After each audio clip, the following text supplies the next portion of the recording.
Assalamualaikum warahmatullahi wabarakatuh.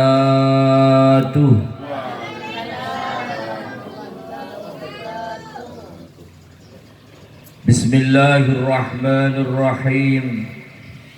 Alhamdulillahi nasta'inuhu wa nastaghfiruh wa na'udzu billahi min syururi anfusina wa min sayyiati a'malina. May yahdihillahu fala mudilla lahu wa may yudlil fala hadiya lahu.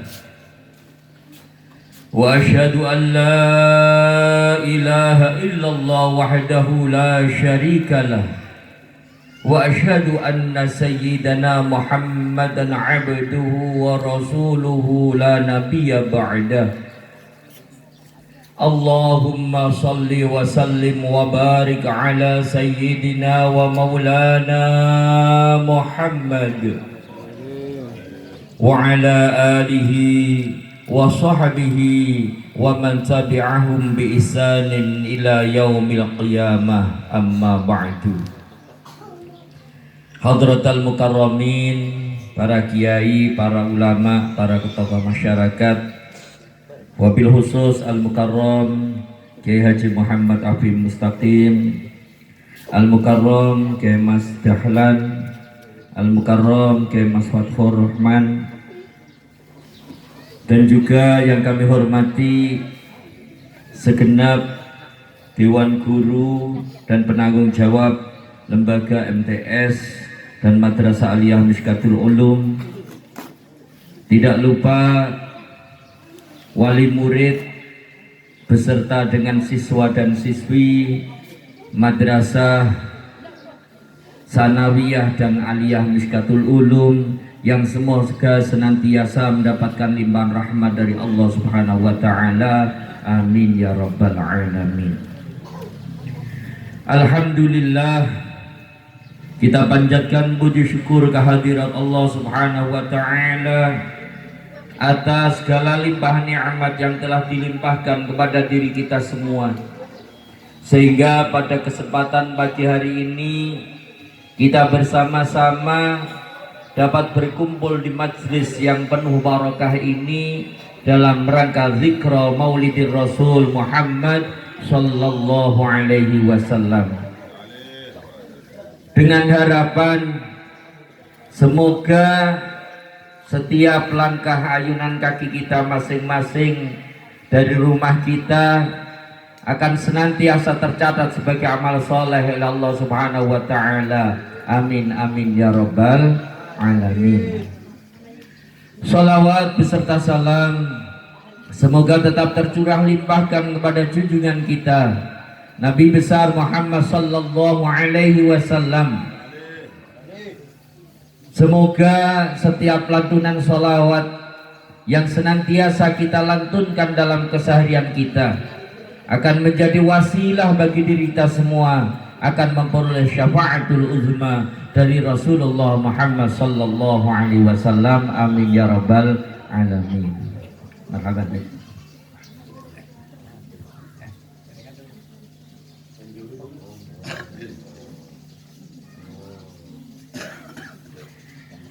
Para hadirin wal hadirat rahimakumullah, kita bersama-sama pada kesempatan ini zikra Maulidir Rasul memperingati kelahiran junjungan kita Nabi besar Muhammad sallallahu alaihi wasallam, dengan harapan semoga dengan kita zikra Maulidir Rasul kita akan lebih ingat kembali, kita akan lebih mengenal kembali, kita akan semakin cinta kepada junjungan kita Nabi besar Muhammad sallallahu alaihi wasallam. Dikarenakan sebagaimana yang disebutkan di dalam ayat Al-Quran, laqad kana lakum fi rasulillahi uswatun hasanah. Sungguh benar-benar ada pada diri Rasulullah Muhammad sallallahu alaihi wasallam bagi kalian semua sebagai uswatun hasanah, panutan yang sangat bagus. Akan tetapi Kebanyakan para mubaligh banyak menyampaikan apa yang dilakukan oleh Rasulullah Muhammad sallallahu alaihi wasallam, bagaimana Rasulullah dengan orang yang ada dalam keluarganya, bagaimana Rasulullah dengan orang yang ada di sekelilingnya, bagaimana Rasulullah menjadi seorang pimpinan dan lain sebagainya. Sudah banyak disampaikan. Cuma saya rasa untuk kelasnya saya, untuk kelasnya kita, kayaknya untuk mengikuti apa yang dilakukan Rasulullah itu beratnya Masya Allah. Sebab apa?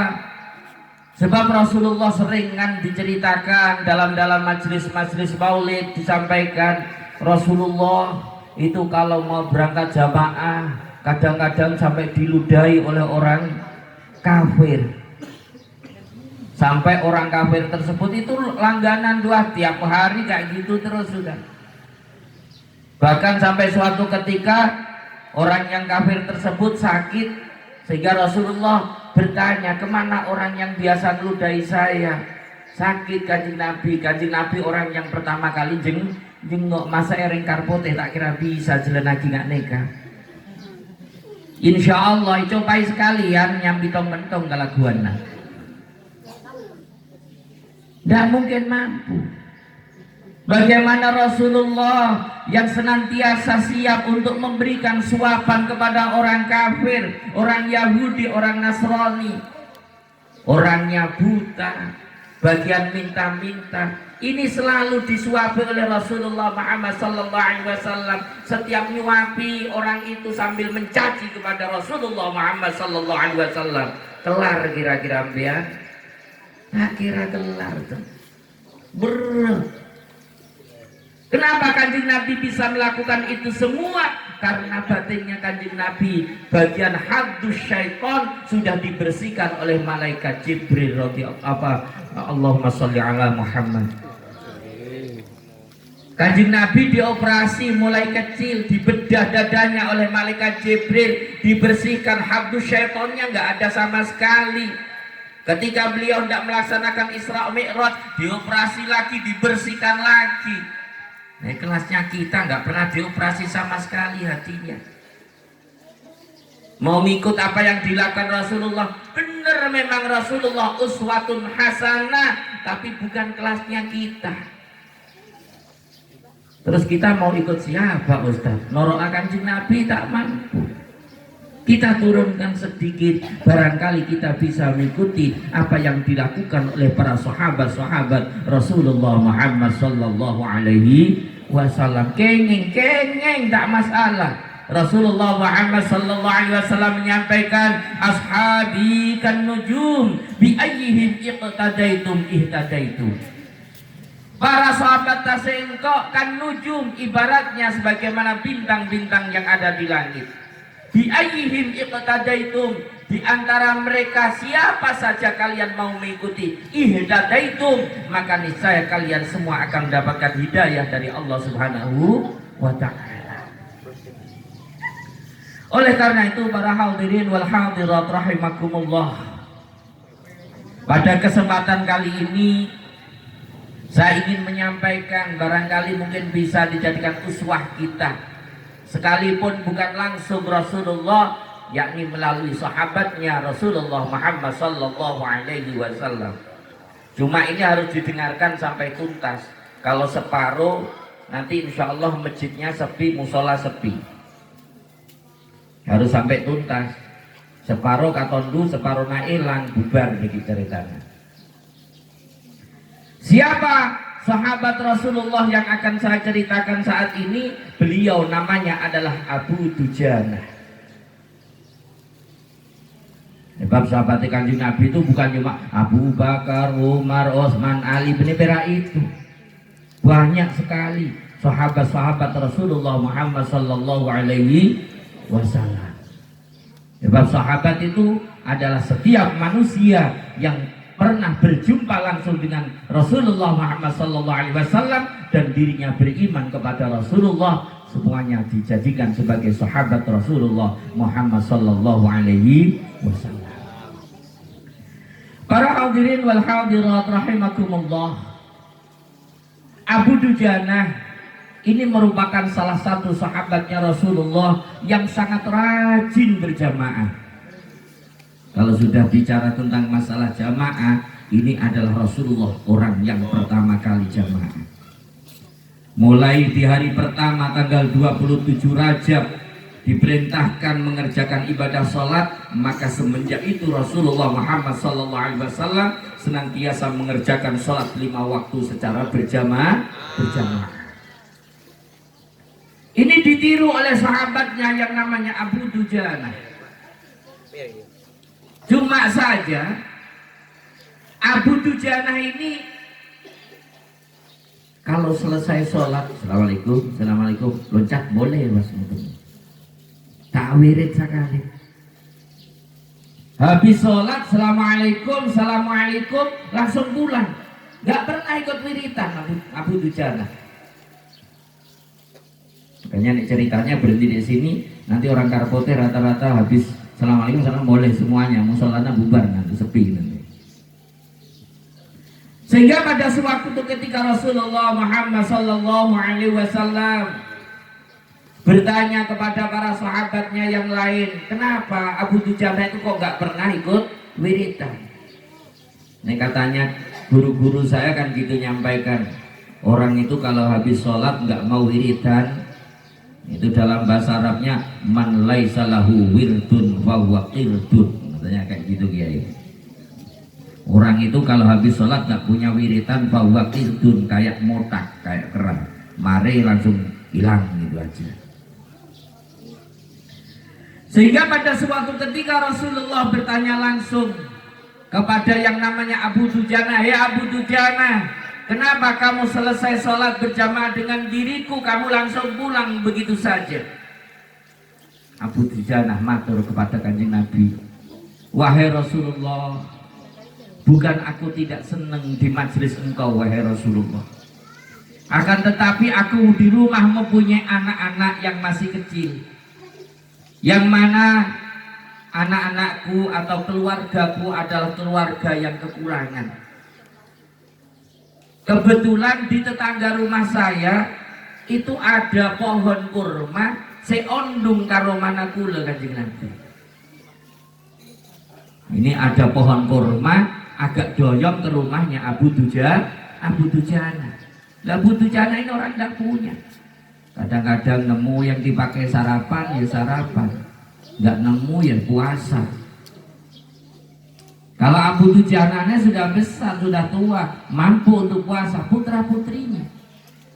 Wong pernah suatu ketika Abu Dujanah ketika sholat subuh, beliau cepat-cepat habis sholat subuh langsung pulang, ternyata putranya sudah bangun terlebih dahulu, keluar rumah melihat ada kurma yang jatuh dari pohonnya tetangganya tersebut, jatuh ke pekarangannya, langsung dimakan. Dimarahi oleh Abu Dujanah, disuruh keluarkan kembali untuk dimuntahkan, karena beliau sangat menjaga putra putrinya jangan sampai memakan perkara yang haram.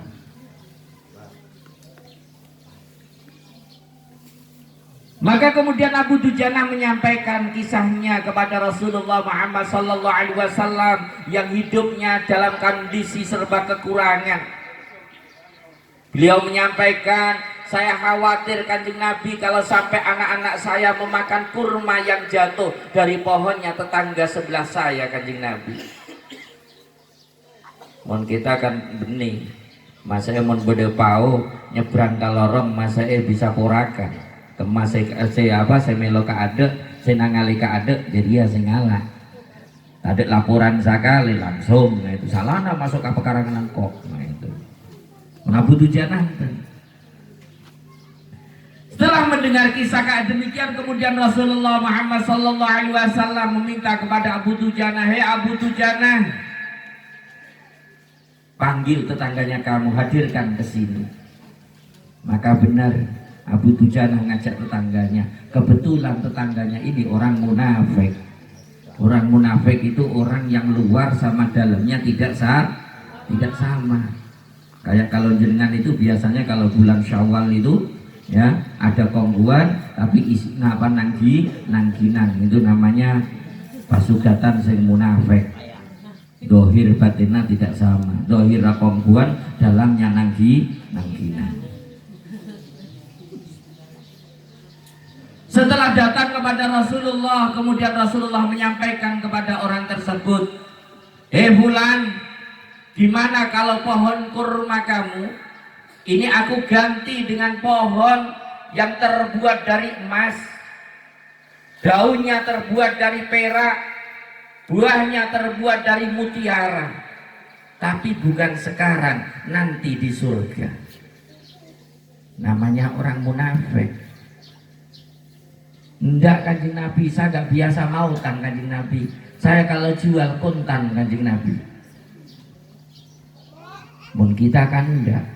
Iming-iming kayak gitu, nanti dengan kalau sudah pohonnya di surga kan orangnya secara otomatis nanti masuk surga yang dawuh Kanjeng Nabi. Mun kita langsung enggi Kanjeng Nabi ngereng pun.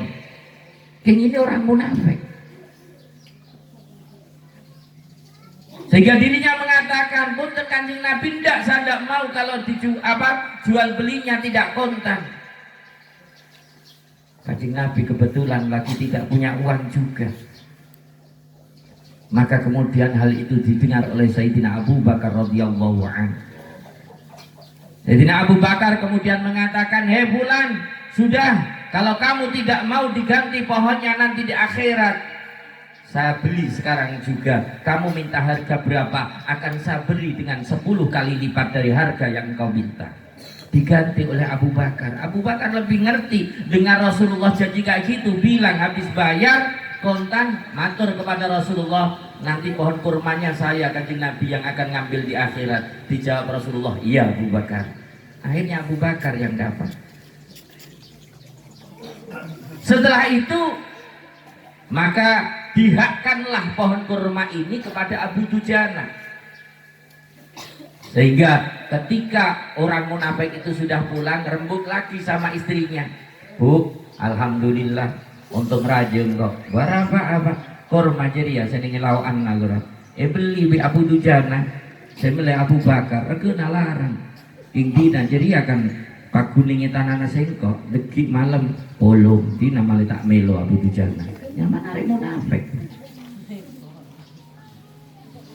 Tapi Allah Subhanahu wa taala memerintahkan kepada malaikat Jibril untuk senantiasa memindahkan pohon kurma yang asalnya di tanahnya orang munafik tersebut, digeser oleh malaikat Jibril, akhirnya pindah menuju tanahnya Abu Dujana. Alhamdulillah, ketika Abu Dujana sudah dipenuhi dengan hal yang kayak demikian, maka semenjak itu Abu Dujana menjadi orang yang ahli berjamaah. Nah ini kita kan sudah nggak ada yang bingung ekonomi kayak gini. Insya Allah nemu semuanya. Makanya kalau kita mau ikuti Rasulullah, kita mengikuti sahabatnya Rasulullah Muhammad sallallahu alaihi wasallam, mari setelah acara maulid ini kita lihat semangat apa enggak berangkat ke musola, semangat apa enggak untuk berjamaah di masjid. Kalau tetangga saya di Brunnas, namanya orang nasionalis, bu, pinter-pinteran. Kalau ibu-ibu itu disuruh, "Bu, jamaah bu ke masjid, jamaah bu ke musola, muncul dalil bu, muncul anak dalil lah tepak wajah. Bu, kulo nangali Ustad ninge Google, dalilah Google, tak pernah ngaji sekali. Dibaca terjemahnya. Seorang wanita itu yang paling bagus kalau sholat di rumahnya, daripada sholat di ruang tamunya, lebih bagus sholat di ruang tengah, lebih bagus lagi kalau sholatnya di dalam kamar. Itu seorang perempuan, Ustadz, mak jenengan nyuruh saya untuk jamaah. Saya Ustadz tak kalah pinter bu. Saya jawab, itu bagi ibu-ibu sehingga pernah keluar rumah sendirian kecuali barengan dengan suaminya. Empian ngocak muntar ke masjid katibian tak bagi, tapi mari itu entar ke kantor, entar ke pasar belanja dibik loyor tak masalah. Jadi ya benih aturannya mas. Itu hanya alasan. Para hadirin wal hadirat rahimakumullah. Ada lagi sahabatnya Rasulullah Muhammad sallallahu alaihi wasallam yang mempunyai nama Sya'ban. Pokok saya ceritanya ini sahabat saja. Yang ceritanya Kanjeng Nabi insya Allah para dai-dai, para mubalik sudah banyak menyampaikan. Sahabatnya Kanjeng Nabi yang namanya Sya'ban. Jadi namanya Sya'ban, mungkin lahirnya tepat bulan Sya'ban. Kayak kita kan gitu. Di Indonesia lahirnya bulan Maret, kalau laki-laki namanya Martono, kalau perempuan nyamain Martini kan gitu. Kan gitu biasanya. Kalau di Jawa aneh lagi malah. Namanya siapa Pak? Parjan. Kenapa dinamakan Parjan? Iya, saya lahir tepat bulan Safar, ibu saya ketiban wajan. Dinamai Pak Parjan. Pokok gampang-gampangan. Nah ini sahabat Sya'ban, ini adalah sahabatnya Kanjeng Nabi yang juga rajin berjamaah. Beliau mempunyai kebiasaan akan datang lebih awal sebelum jamaah dilaksanakan. Nah suatu ketika waktu sholat subuh, Kanjeng Nabi nggak lengaan. Di mana Sya'ban ini kok nggak ada ya? Sampai yang asalnya Kanjeng Nabi mau segera melaksanakan mendirikan sholat secara berjamaah ditunda sesaat, nunggu barangkali Sya'ban masih dalam perjalanan. Akhirnya agak sedikit siang karena ditunggu gak cepat ada, Rasulullah dengan para sahabat yang lainnya segera melaksanakan jamaah sholat subuh. Setelah Rasulullah melaksanakan jamaah sholat subuh, terus memanggil para sahabatnya, hei, ada yang tahu di mana rumahnya Sya'ban? Menjawab salah satu dari sahabat, abdina Kanjeng Nabi, ialah maju, enggak ateragi kabengkona Sya'ban. Diantarkan Kanjeng Nabi jalan. Kanjeng Nabi berangkat dari Masjid Nabawi sampai ke rumahnya Sya'ban. Kalau di dalam riwayat tersebut disampaikan sampai pada waktu afdolnya sholat duha. Waktu afdolnya sholat duha itu sekitar jam 9, jam 10 itu paling afdol. Kalau subuhnya jam 5, anggap aja jam 5 sudah. Ya, sebab kalau di Madinah itu biasanya sholatnya agak siang. Sampai sekarang kan gitu, waktunya agak mepet sekali biasanya. Nah ini Kanjeng Nabi berangkat dari Madinah anggap jam 5, nyampe ke rumahnya Sya'ban sekitar jam 9 sampai jam 10, berarti sekitar 4 jam Kanjeng Nabi. Bayangkan.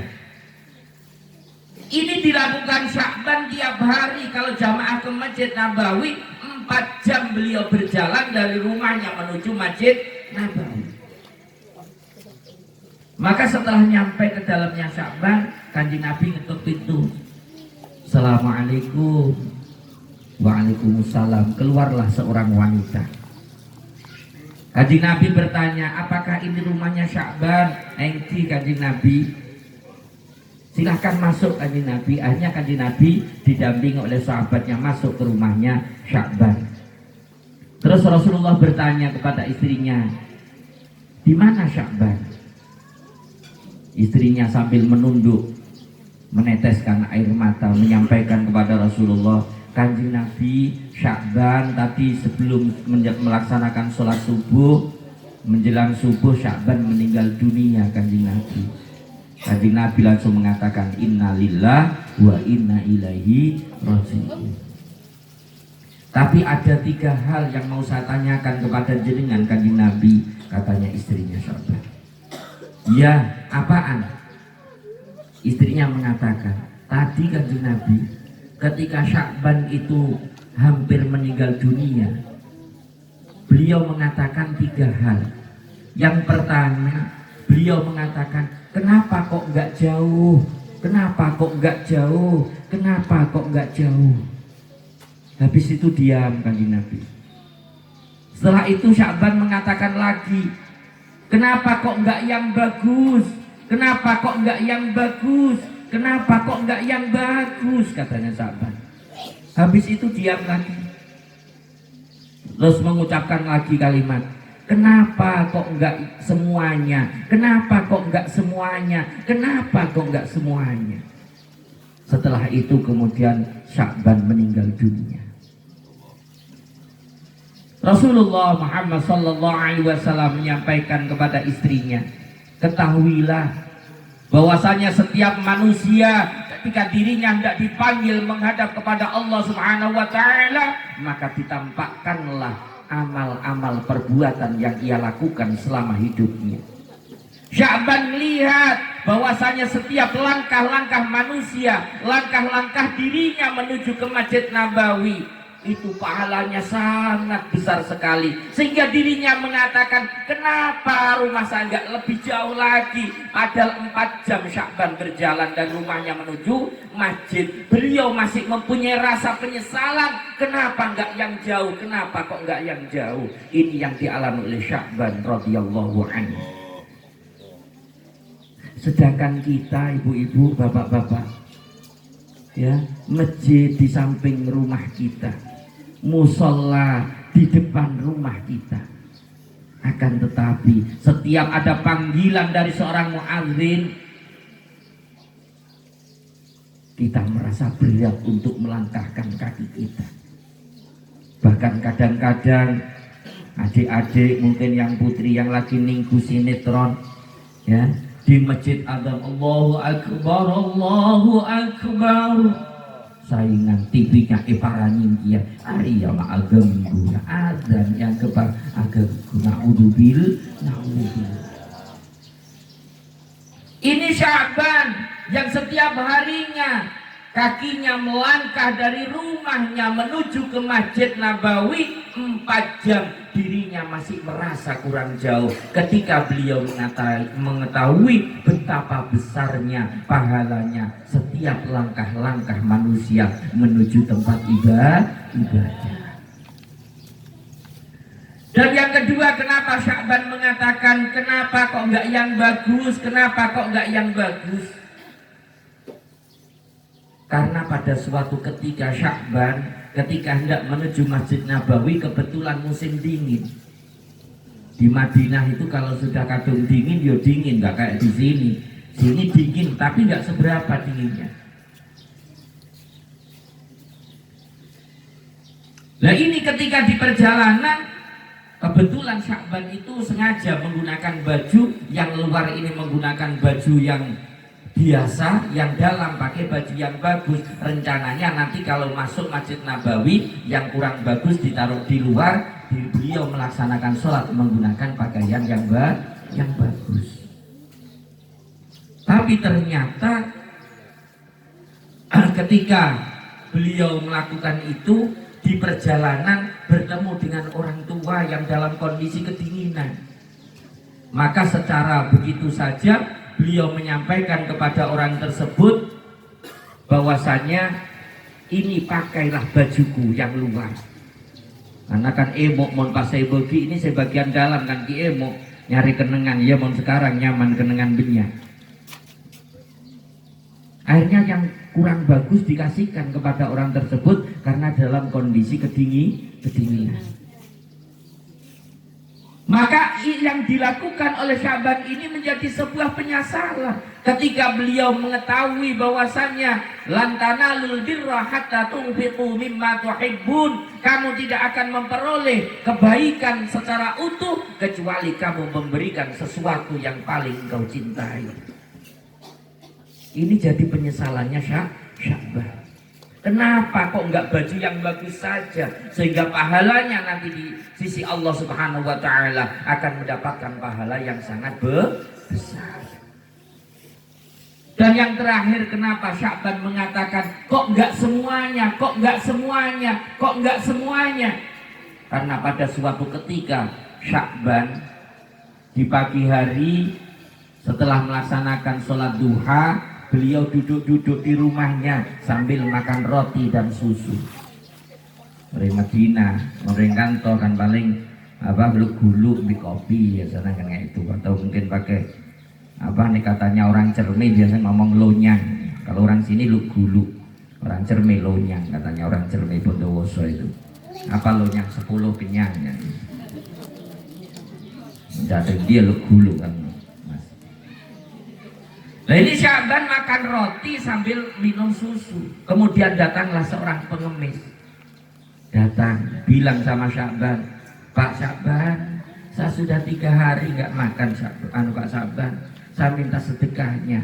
Akhirnya sama Sya'ban ini diparuh roti separuh diberikan kepada orang yang minta-minta, susunya juga separuh diberikan kepada orang yang minta, separuhnya dimakan dan diminum sendiri oleh Sya'ban.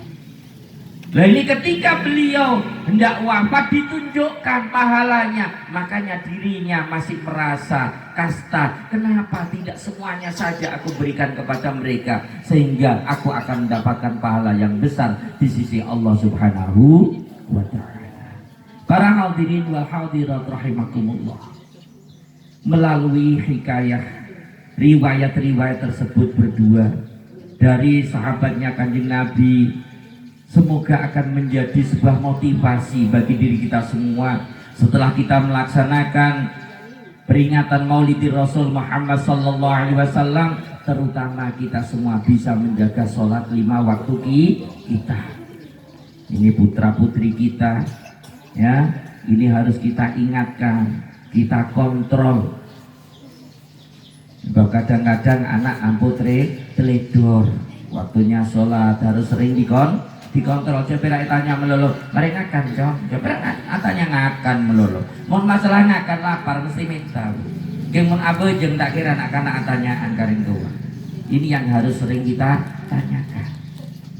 Sebab Rasulullah sangat menekankan kepada kita selaku orang tua, muru auladakum wahum abna'u sab'in wadribuhum wahum abna'u tis'in. Perintahkanlah anak-anak kalian semua ketika untuk mengerjakan sholat ketika mereka masih berumur 7 tahun. Pukul mereka kalau mereka tidak mau mengerjakan sholat ketika dirinya sudah berumur 9 tahun. Ini belum balik sudah diperintahkan. Biar nanti ketika sudah balik terbiasa. Kalau sudah balik, maka kita selaku orang tua wajib untuk mengingatkan anak-anak kita agar anak-anak kita senantiasa menjaga sholat 5 waktunya. Mun bisa putra putrina suruh jamaah, ayo nak berangkat ke musola, ayo nak berangkat ke masjid. King jak berak nyoro, nggih, Pak Ibu, deki putra putrina, ayo nak berangkat ke masjid. Bapak Ibu nelakon ibu dian lain nyeritana mengajari. Harus dampingi putra putrinya, kabareng berangkat ke masjid, kabareng berangkat ke musola. Fa insyaallah anak-anak kita akan menjadi anak-anak yang soleh, yang mengikuti apa yang dicontohkan oleh Rasulullah Muhammad SAW, menjadi orang-orang yang ahli melaksanakan sholat berjamaah. Amin amin ya rabbal alamin. Demikian barangkali yang bisa kami sampaikan. Apabila ada kehilafan kesalahan dari Al-Fakir, kami mohon maaf yang sebesar-besarnya. Usikum wa nafsi bitaqwallah. Akhirul kalam. Assalamualaikum warahmatullahi wabarakatuh.